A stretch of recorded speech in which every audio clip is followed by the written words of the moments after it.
माही सिंह और आप देख रहे हैं नेक्स्ट 9 न्यूज। दिल्ली के मुख्यमंत्री आतिशी ने सोमवार को पदभार संभाल लिया। आतिशी ने जब सीएम की कुर्सी संभाली तो उनकी कुर्सी के साथ एक और कुर्सी थी, जिसे उन्हें अरविंद केजरीवाल का कुर्सी बताकर कहा कि कुर्सी को उनका इंतजार रहेगा, जिस पर बहुजन समाज पार्टी के राष्ट्रीय कोऑर्डिनेटर आकाश आनंद ने तीखी प्रतिक्रिया दी और कहा कि आकाश आनंद दिल्ली के मुख्यमंत्री आतिशी के इस कदम को भारत के संविधान का उल्लंघन बताया। उन्होंने उनके पीछे लगे संविधान निर्माता डॉक्टर भीमराव अंबेडकर की तस्वीर को लेकर भी कहा कि उनकी तस्वीर लगाकर आतिशी जिस तरह खड़ाऊ रखकर शासन करने की बात कर रही हैं, वो जनता के साथ धोखा है। और क्योंकि इससे लगता है कि वो अरविंद केजरीवाल को संविधान से ऊपर रखती हैं। बसपा नेता ने लिखा कि बाबा साहेब अंबेडकर की जो तस्वीर है वो लगाकर अरविंद केजरीवाल जनता से सिंपैथी वोट मांग रहे हैं और उनका खड़ाऊ रखकर अयोध्या की शासन का सपना देख रही हैं और श्रीमती आतिशी की यह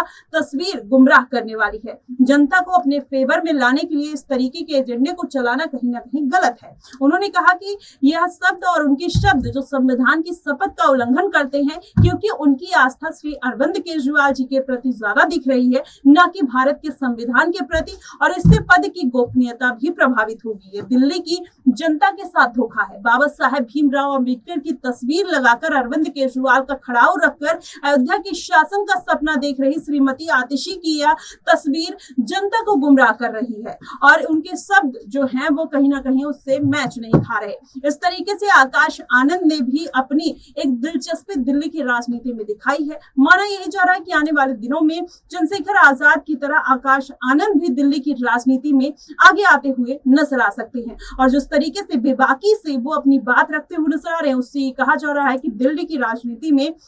अब आकाश आनंद का भी शिरकत करने का समय आ चुका है और जो वनवास वो काट रहे थे वो वनवास भी कहीं ना कहीं खत्म होता हुआ दिखाई दे रहा है। जी हाँ, कुछ दिन पहले जिस तरीके से चंद्रशेखर आजाद रावण ने दिल्ली की जनता को आरक्षण के बारे में बोलते हुए सुनाई दिए थे, वो बोल रहे थे कि आने वाले दिनों में अगर उनकी पार्टी जीतती है तो वो दिल्ली में आरक्षण पूरी तरीके से लेकर आएंगे और जनता को उनके हितों का बोध कराएंगे और वही काम कहीं ना कहीं आकाश आनंद भी करते हुए नजर आ रहे हैं। भारतीय जनता पार्टी की वजह से जिस तरीके से उन्होंने पार्टी से बाहर का रास्ता देख लिया था, एक बार फिर से उनका इस तरीके से तमाम मुद्दों को लेकर बोलना कहीं ना कहीं इस बात के मंसूबे को साबित करता है कि दिल्ली की राजनीति में एक बार आकाश आनंद की वापसी फिर से होती हुई नजर आ सकती है और ये वापसी